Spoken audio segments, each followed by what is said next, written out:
શરૂઆત છે। બીજી તરફ ખેડૂતોને જે સ્થિતિ પડી રહી છે, હાલ અનેક તાલુકાઓમાં દ્રશ્યો એવા સામે આવી રહ્યા છે। ફરીવારની એ પ્રકાર તમામ સ્થિતિ આ દ્રશ્યોને કઈ રીતે મૂલવો છો, શું કહેશો?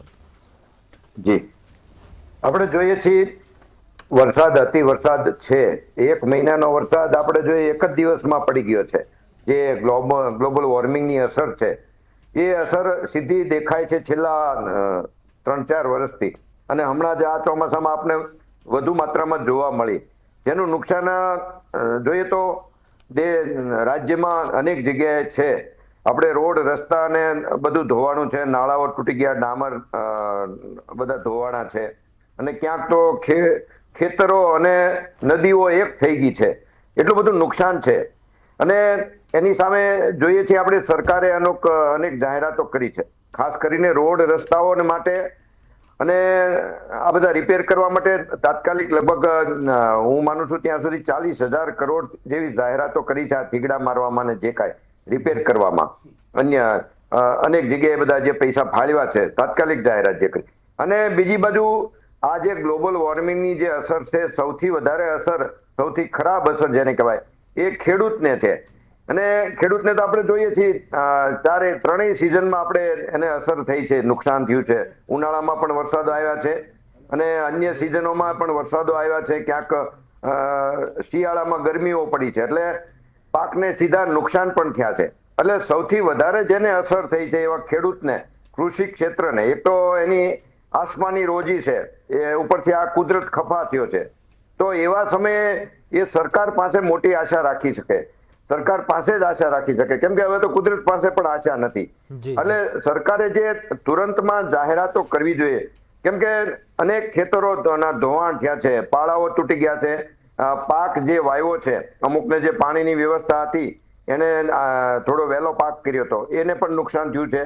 અને આ વખતે વહેલો વરસાદ પણ આવ્યો હતો અને ત્યાર પછીનો સમયસર વરસાદ જે આવ્યો છે ચોમાસાનો, એમાં પણ મોટી નુકસાની થઈ છે। એટલે ખેડૂત સરકારની મોટી રાહતની આશરે બેઠા છે, કેમ કે આ નુકસાન એટલી મોટી છે કે ખેડૂત પોતે સહન કરી શકે તેમ જ નથી। અને અનેક એવી બાબતો છે કે ખેડૂતે આના પહેલા પણ માંગણી કરી છે, ખેડૂત પરિવારે, કે એકર દીઠ 20,000 રૂપિયાની ચૂકવણી સહાય તાત્કાલિક કરવામાં આવે અને 3 લાખ રૂપિયા સુધીનું જે દેવું છે એ તાત્કાલિક માફ કરવામાં આવે। કારણ કે આપણે જોઈએ છીએ અન્ય રાજ્યોમાં જોઈએ તો તેલંગાણામાં દર વર્ષે 10,000 રૂપિયા એકર દીઠ જનરલી એને સહાય આપે છે વાવવા માટે, અને અનેક રાજ્યોએ લેણા માફ કર્યા છે।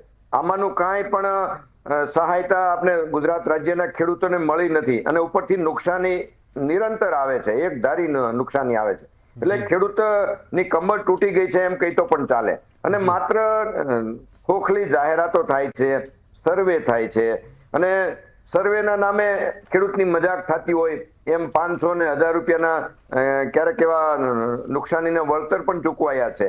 પરંતુ તાત્કાલિક હવે આવી કોઈ જાહેરાતોથી ખેડૂતને કોઈ રાહત નથી થવાની। તાત્કાલિક 15 દિવસમાં રોકડ સહાય મોટી મળે અને આ લેણા માફીની મળે, જાહેરાત થાય, એવી જે તાત્કાલિક જો સરકારમાં જો એનો પોતાનો ઉદ્દેશ હોય, સાચી એની નીતિ કે નિયતિ હોય, તો તાત્કાલિક જાહેરાત કરે। અને સર્વેના હવે કોઈ જાતના એવા કાર્યમાં ખેડૂત પણ પડવા માંગતો નથી, સર્વે પદ્ધતિમાં એને વિશ્વાસ પણ નથી, અને સર્વે પદ્ધતિથી અનેક આગળના સર્વે થાય છે, હજુ સુધી આવ્યા નથી। અને ભૂતકાળમાં ખેડૂતોએ એવું જોયું છે કે વીમાનું પ્રીમિયમ ચૂક્યું છે, એના કૌભાંડો છે, એનું કાંઈ હજી વીમાનું પ્રીમિયમ ચૂક્યા પછી પણ વળતર મળ્યું નથી। એ કંપનીઓને ક્યાંય બ્લેકલિસ્ટ કરી છે કે નથી કે કાંઈ કોઈ માહિતી, સાચી માહિતી નથી, એવી અનેક બાબતો છે। સરકારની જાહેરાતોથી ખેડૂતને કોઈ સંતોષ નથી, એટલે તાત્કાલિક રોકડ સહાય કરે, બસ એ જ એનો આ ઈલાજ છે। પ્રશ્ન એ જ છે, કામગીરી ક્યારે થાય છે, સમયસર પહોંચે છે ખેડૂત સુધી, શું ત્રુટી છે એમાં? જી, હું અહીંયા વિશ્લેષક તરીકે છું, ચોક્કસ છું, પરંતુ હું પોતે એક ખેડૂત પણ છું, એટલે ખેડૂતની વેદના હું જાણું છું। તો બીજેપીના મિત્ર કહે છે કે જગતનો તાત ખુશહાલ છે, તો પછી સર્વે છે નો, તેની નુકસાની, કોઈ નુકસાની જ ન હોય ને તો ખુશહાલ હોય તો। એટલે આવી ગંભીર વાતને આ રીતના ઉડાડી દેવી અને ખેડૂતોની મજાક કરવી એ ઉચિત નથી. તમારો કોન્ફિડન્સ સારી વાત છે, પણ સત્તાનો ઓવર કોન્ફિડન્સ ઉચિત નથી ને નથી. આ ચોક્કસ સીધી વાત તમને કહું છું.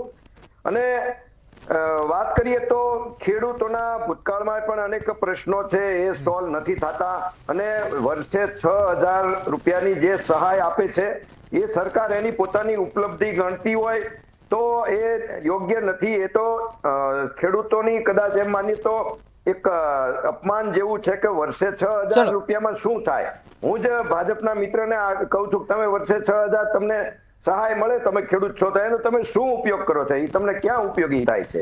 એટલે આવા પ્રકારની મજાકો ખેડૂતોને જવાબ મેળવી લઈએ શૈલેષભાઈને કે કેવું છે. શૈલેષભાઈ સાંભળીએ, શૈલેષભાઈને કેવું છે કે જવાબ આપવો છે. પ્રદ્યુમનસિંહ પાછા વળી જાઓ. હાજી ના પાછા ના 6,000 ઉચિત નથી. તો આ જે માંગણી છે ખેડૂતોની માંગણી છે, નુકસાન છે એનું શું યાર? ઉભા તો રહ્યો. સાંભળી લઈએ જવાબ. પ્રદ્યુમનસિંહ સાંભળો, 6,000 રૂપિયાની વાત કરો છો તો એ 2.5 લાખ કરોડ રૂપિયા થાય છે ને. દેશમાં કેટલા ખેડૂતો છે, રાજ્યમાં કેટલા ખેડૂતો છે તમને ખબર છે? એટલા ખેડૂતોને મળે છે. અત્યાર સુધી કાંઈ નહોતું મળતું, એના કરતા મળે છે. એક વાત. બીજી વાત, સહાય પેકેજ આપીએ છીએ. ત્રીજી વાત, સર્વે કેમ થાય એ તમને ખબર નથી. પ્રદ્યુમનસિંહ તમને કઈ ખબર નથી, પેલા પાછા વળી જાઓ. સર્વે શા માટે કરવો પડે? સર્વે તમે માનો કે આ મંતવ્ય ચેનલમાં આવ્યા તો તમે એમ કહો કે હું ઓનલાઈન નહીં આવું, તો ઓનલાઈન કઈ રીતે અવાય એ તો તમને ખબર હોવી જોઈએ ને. એમ તો તમે આવડત હોય તો આવી શકો. એમ જ સર્વે થાય તો ખબર પડે કોને કેટલું આપવાનું છે. 3 પાક લેતો જોજે ખેડૂતોને 2.5 લાખ કરોડની ચાલો જવાબ મેળવીશું. સબસિડી આપીએ છીએ. ખેડૂતો માટે કંઈક કર્યું છે. આજનો ખેડૂત એક્સપોર્ટ કરતો થયો છે. તમે અત્યારે તમને ખબર નથી, ખેડૂતને આવક વધી છે. આવ ખોટી વાતો ના કરો. જેને કર્યું હોય એ બોલે, જેને કઈ કર્યું ન હોય શૈલેષભાઈ આપને શું કહેવું છે? જેને કર્યું છે એને શૈલેષભાઈ ચોખ્ખું જ કહે છે કે શૈલેષભાઈ એમ કહે છે ખેડૂત ખુશખુશાલ નથી. હું કહું છું શૈલેષભાઈ કે ખુશખુશાલ છે. ખેડૂત કઈ રીતે ખુશખુશાલ છે? ચલો ખેડૂતની વાત છોડો. ભાજપ હોય કે કોંગ્રેસ હોય, હર હંમેશા આપણે જોયું છે ને કોઈ પણ રાજ્ય હોય ચૂંટણી ટાણે એ જ મુદ્દો રહ્યો છે. ખેડૂતની આવક ડબલ થાય, ખેડૂતનું દેવું છે તે માફ થઈ જાય, આ મુદ્દો ચર્ચિત રહ્યો છે. આ કાગળ ઉપર શક્ય કેમ નથી બન્યું? નુકસાની છે એ આપણે સ્વીકારીએ છીએ. રોડ રસ્તા ને બીજું મિલકતોમાં નુકસાની છે, એમાં સરકાર તરત જ જે કાંઈ પગલા લે છે, જે કાંઈ કોન્ટ્રાક્ટર અધિકારીઓના પાપ એમાં છુપાય છે ને તરત વરસાદમાં વહી ગયા છે ને એની પણ હવે વળતર મળે છે કે જે કાંઈ થીગડા જે કાંઈ થાય છે. પરંતુ ખેડૂતને જે નુકસાની છે એ બાજુ સરકાર હવે આ સર્વેના ને એમાં જે અત્યારે સર્વેનો આગ્રહ રાખે છે એ સર્વેનો સમય નથી. કેમ કે હવે સર્વે કરવો કે માત્ર દિલાસો આપવો કે વાયદો આપવો એમાં હવે ખેડૂત ટકી શકે તેમ નથી. હવે વાત કરીએ જો આપણે તો ઉદ્યોગપતિઓએ જે 19 લાખ કરોડની લોન જો સરકાર માફ કરતી હોય, ભલે એની પ્રોસેસ હોય પણ એ માનવ સર્જિત હોય છે. અને આ જે અત્યારે છે કુદરતી આફત છે એમાં જો ખેડૂતને જરૂર હોય તો પછી એમાં સર્વે કરવા ના ઊભું રહેવાનું હોય. એનાથી જે સમય જાય છે એમાં ખેડૂતોની વેદના અને જે વેદના જે છે એ પણ સરકારે સમજવું જોઈએ, સંવેદનશીલ થવું જોઈએ. અને સરકારને પણ તરત આમ તો ખ્યાલ આવી જવો જોઈએ, કેમ કે આ નિરંતર આ નુકસાની આવી રહી છે. આના પહેલા આપણે કેરીના આંબા અને ઉનાળામાં અને ઉનાળુ સિંગ ને મગફળી ને બધામાં નુકસાન થયું છે, ત્યારે પણ હજી સર્વેની જ વાત છે.